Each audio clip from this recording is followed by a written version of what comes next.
Ya, bismillahirrahmanirrahim. Hari ini kita bahas tentang uji hipotesis. Langkah-langkah untuk menguji hipotesis, langkah pertama adalah merumuskan hipotesis nol dan hipotesis alternatif. Apa sih yang dimaksud dengan hipotesis nol? Nah, hipotesis nol itu hipotesis yang dianggap benar dan akan diuji kebenarannya. Ada yang namanya hipotesis alternatif.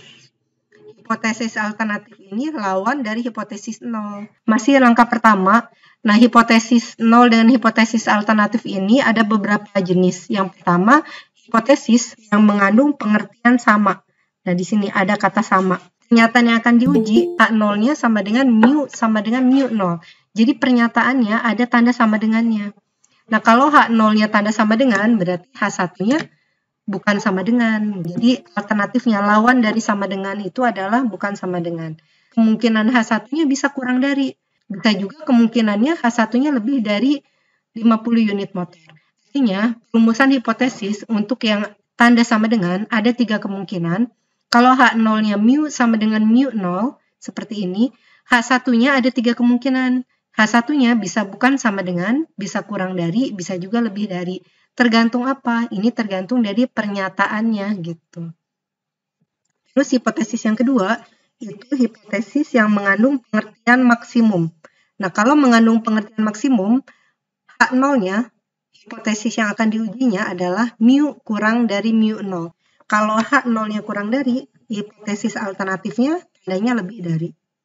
Terus yang ketiga, ada hipotesis yang mengandung pengertian minimum. Kalau pengertian minimum, di sini H0-nya tandanya lebih dari sama dengan. Berarti H1-nya ya kebalikannya, kurang dari gitu. Oke, setelah hipotesis dirumuskan, langkah kedua untuk menguji statistiknya adalah memilih uji statistik dan menghitung nilai statistik ujinya. Nah, untuk memilih uji statistik itu tergantung nilai sampel yang diambil. Kalau sampel itu kan beberapa yang diambil saja.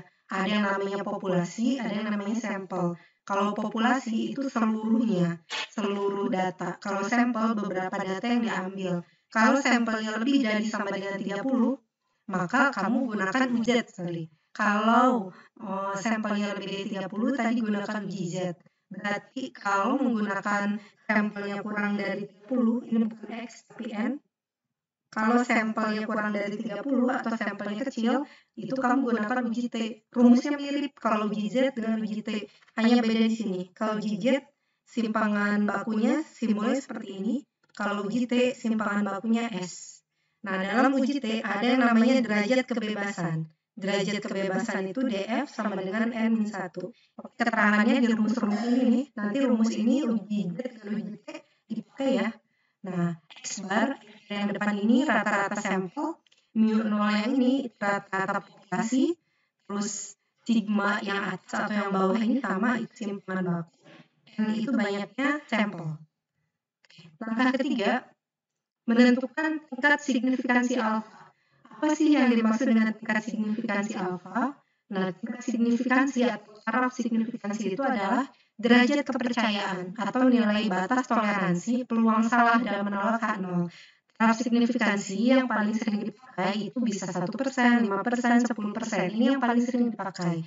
Tapi tidak menutup kemungkinan taraf signifikansi angka lain ya. Ini cuma yang paling sering aja. Nah, contoh nih, misal ambil taraf signifikansinya 5%. Artinya, 5 dari 100 pengujian menolak hipotesis yang harusnya diterima. Hipotesis yang harusnya diterima itu H0. Jadi 5 dari 100 itu menolak. Jadi gini, kalau misalkan ibu ambil, sini ya, ibu ambil alfanya 5%. Ini artinya, misal nih, 5 dari 100 orang itu, ini menolak hipotesis yang harusnya diterima. Berarti menolak H0. Menolak hipotesis yang sedang diuji. Nah, 5 dari 100 orang berarti sisanya 95-nya, 95 dari 100 ini, dia akan menerima H0. Menerima H0. Jadi, makin kecil angka, makin besar yang menerima H0. Contoh nih, kalau alfanya 1%, berarti artinya 1 dari 100 di sini menolak H0, Berarti sisanya itu 99 orang ya. 99 orang dari 100 dia menerima H0. Artinya makin kecil taraf signifikansinya, yang menerima itu makin besar. Berarti misalkan taraf signifikansinya 10%, yang menerima sekitar 90 ya. 90% menerima gitu. Jadi taraf signifikansi itu taraf menolak H0, berarti 10%-nya menolak, 90%-nya menerima. Artinya makin besar alfa nih, misalkan ada yang alfanya 25%. Nah, berarti yang menolak 25%, berarti yang menerima H0 75%. Oke, ini langkah ketiga. Langkah keempat itu langkah yang paling penting untuk menentukan uji hipotesis, yaitu menentukan daerah kritis. Daerah kritis ini maksudnya adalah daerah di mana H0 itu ditolak. Dari mana sih menentukan daerah kritis? Daerah kritis diperoleh dari H1. Nah, kalau H1-nya mu bukan sama dengan mu 0, H0-nya kemungkinan adalah mu sama dengan mu 0 ya. Kan kalau hipotesis yang diujinya sama dengan, alternatifnya adalah tidak sama dengan. Nah, ketika H1-nya bukan sama dengan, maka di sini kamu harus menggunakan uji dua pihak.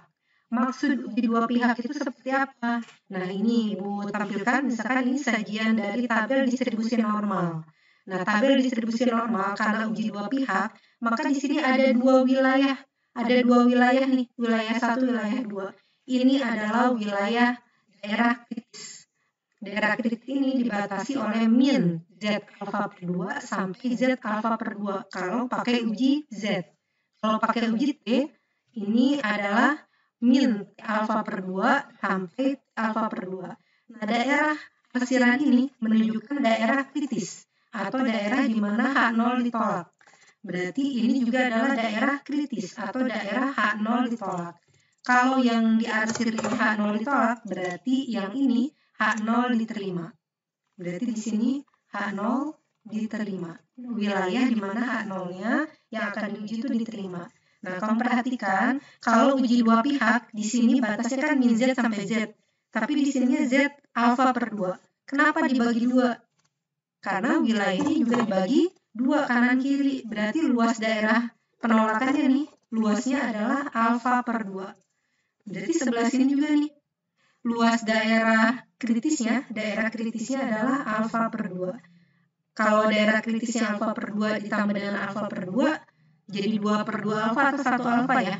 Maka daerah penerimaannya 1 dikurangi alfa. Karena ini setengah alfa tambah setengah alfa 1 alfa.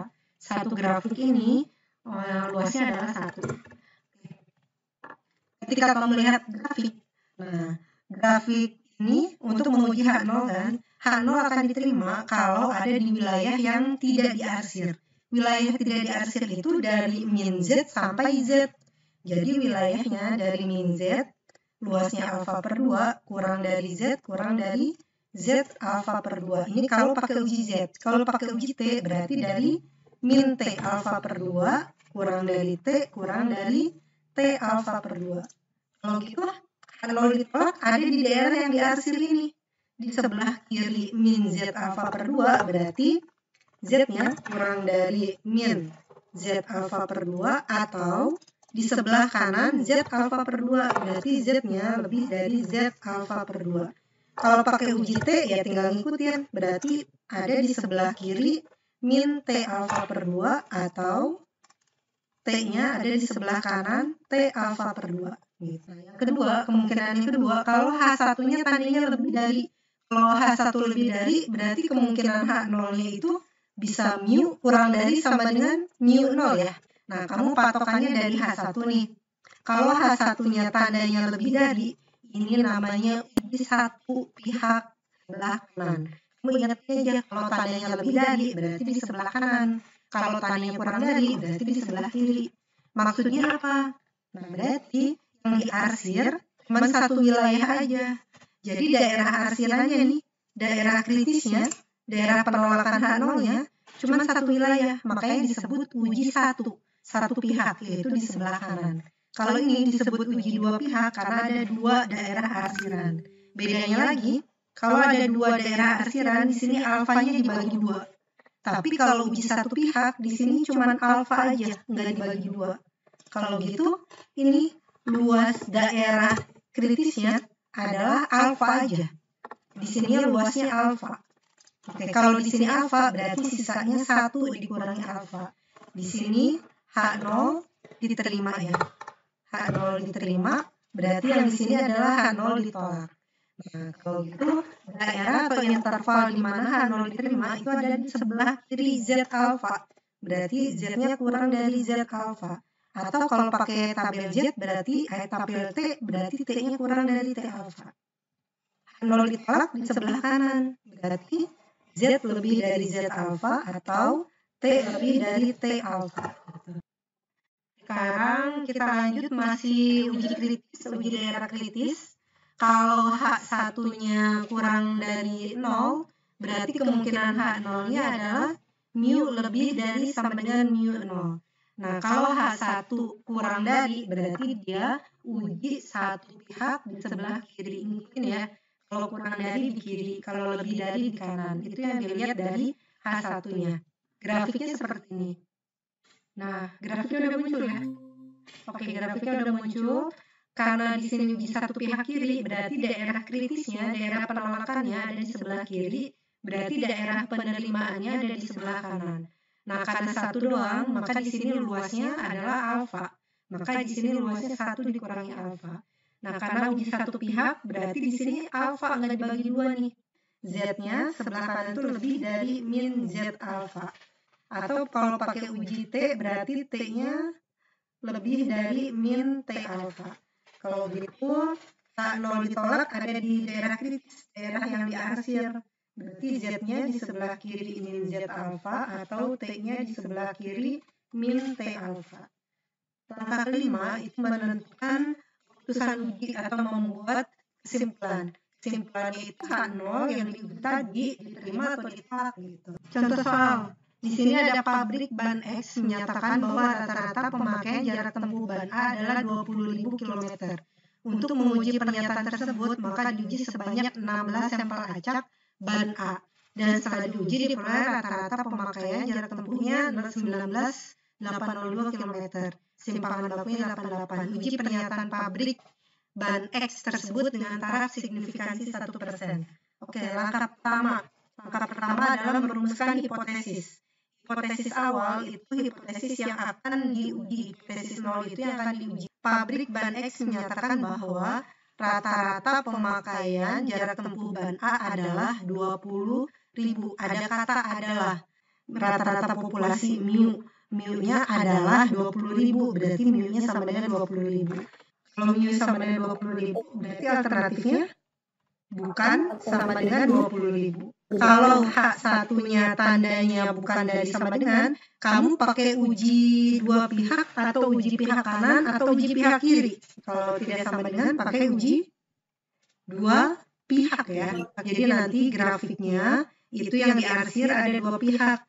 Ada pihak kanan, ada pihak kiri yang diarsir. Informasi langkah kedua, kamu memilih uji statistik. Nah, untuk memilih uji statistik itu diperoleh dari banyaknya sampel. Di soal ini, banyaknya sampelnya berapa sih? Kan untuk menguji pernyataan diambil sebanyak 16 sampel acak. Berarti banyaknya sampel 16 ya? Oke, jangan dipakai uji T karena kurang dari 30. Informasi apa lagi yang diketahui nih? Nih, rata-rata yang diuji adalah 19.802 km. Ini rata-rata populasinya adalah 20.000. Jadi kalau rata-rata populasi itu munculnya di hipotesis gitu. Dan simpangan bakunya S-nya 88. Nah, simpangan baku kalau pakai uji T simbolnya S.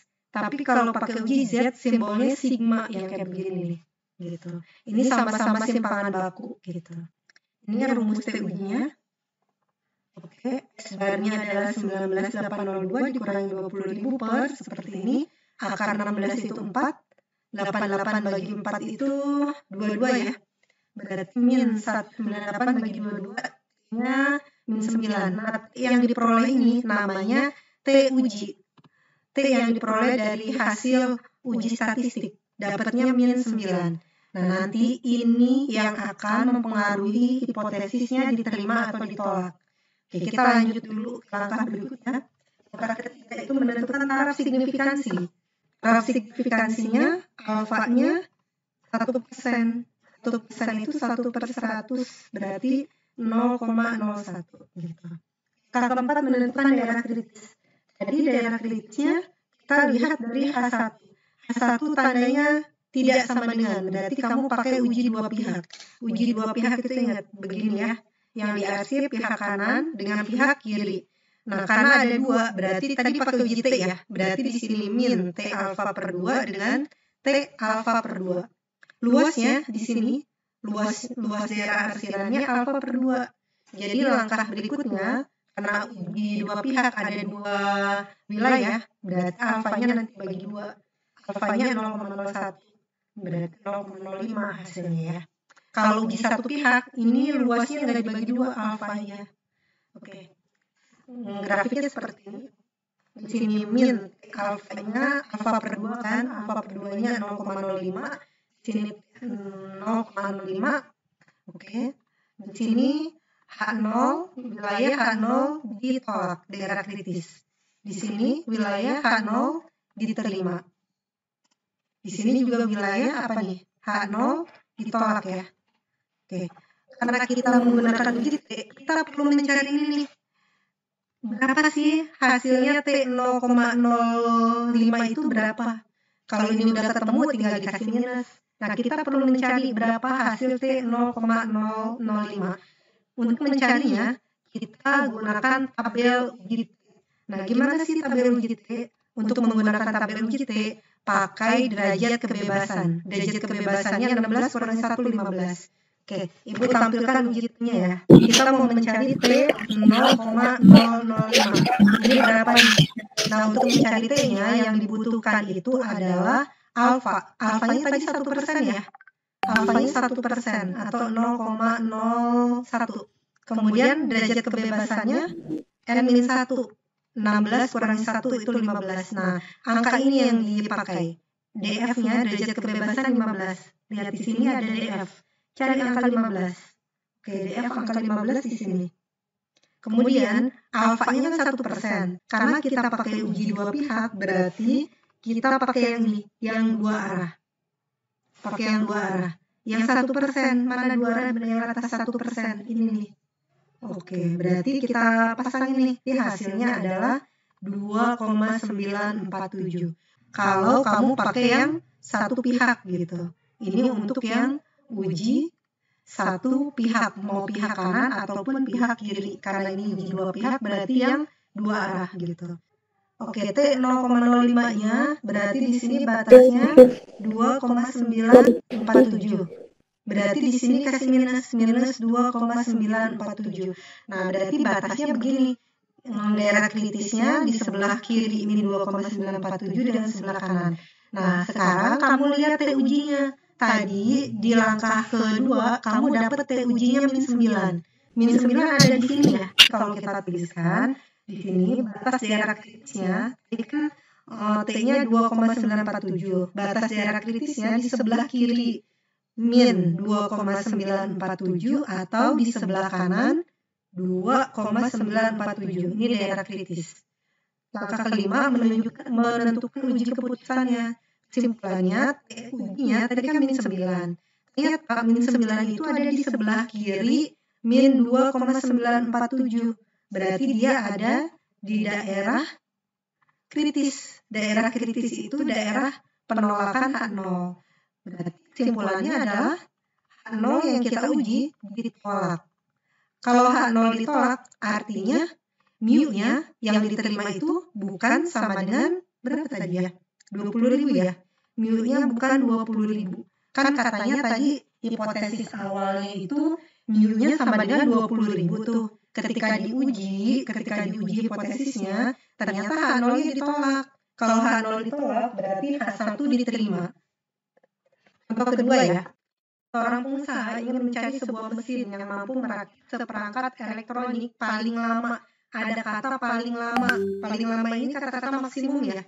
Pengusaha mendapat informasi bahwa mesin A dapat merakit seperangkat elektronik paling lama 50 menit. Di sini kamu dapat hipotesis yang akan diujinya adalah mu kurang dari sama dengan 50. Berarti H1-nya apa? Mu lawannya lebih dari 50. Nah, kalau H1-nya lebih dari 50, kamu pakai uji pihak mana? Uji satu pihak atau uji dua pihak? Uji Satu pihak pihak. kanan atau kiri? Kanan. Pihak kanan. Oke, tinggal ngikutin tandanya aja. Kalau lebih pihak kanan, kalau kurang pihak kiri. Langkah pertama tadi merumuskan hipotesis ya. Hipotesis awalnya mu kurang dari sama dengan 50. Karena ada kata paling lama. Berarti mu satunya lebih dari 50.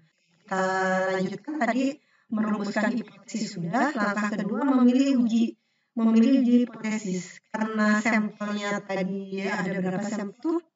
36 ya. Sampelnya sama dengan 36, kamu pakai uji Z. Nah, rumus uji Z ini X bar dikurangi mu per sigma per N. Nilai statistik berapa? Ya tinggal dimasukin angka-angkanya. X barnya 48,5 kurangi, nah sekian ya. Akar 636.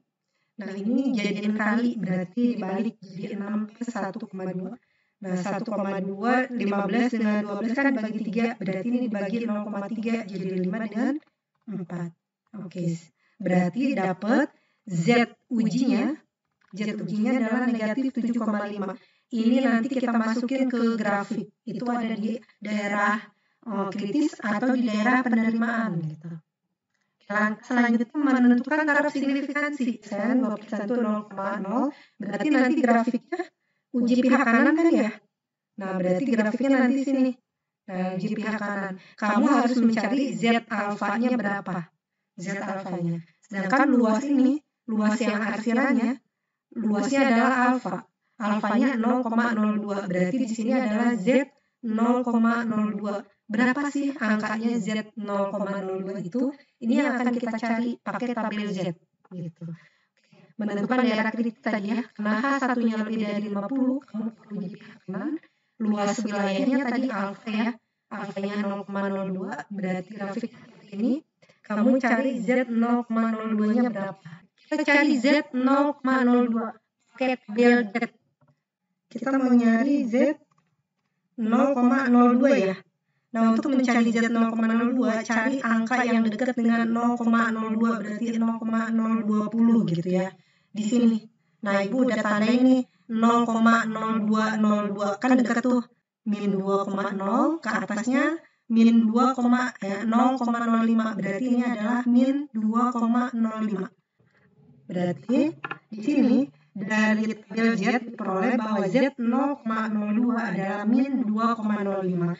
Karena uji pihak kanan, maka yang diambil yang positif. Maksudnya gimana? Tadi dari tabel diperoleh gambarnya begini. Ini posisinya minus, min 2,05. Tapi kalau minus itu uji pihak kiri. Ini uji pihak kiri. Kita mau pakainya uji satu pihak kanan. Karena mau pakai uji satu pihak kanan, angkanya sama 2,05, tapi kita pindahin ke sebelah kanan. Karena pindah ke sebelah kanan, minusnya nggak dipakai. Jadi Z-nya diperoleh ini kan, 2,05. Karena uji pihak kanan, ini uji pihak kanan, maka kita ambil yang positifnya 2,05. Ini daerah H0 ditolak. Di sini di daerah H0 diterima. H0 diterima. Kita lanjut. Karena Z 0,02 adalah 2,05, maka daerah penerimaannya, daerah kritisnya di sini ya, 2,05. Min 7,5 ada di sini ya, H0-nya diterima. Karena Z ujinya min 7,5 itu ada di sebelah kiri 2,05, maka Z uji min 7,5 ada di daerah penerimaan H0. Jadi keputusannya adalah H0 diterima. H0 itu apa sih? Katanya rata-rata praktiknya kurang dari 50 atau paling lama ya, paling lama 50. Nah, berarti sesuai dong dengan pengusaha, dengan keinginan pengusaha itu, maka kesimpulannya pengusahanya akan menggunakan mesin A. Karena H0-nya diterima, berarti pernyataan itu benar. Nah, itu yang dicari oleh pengusaha. Nah, jadi pengusaha itu akan menggunakan mesin A yang ini gitu.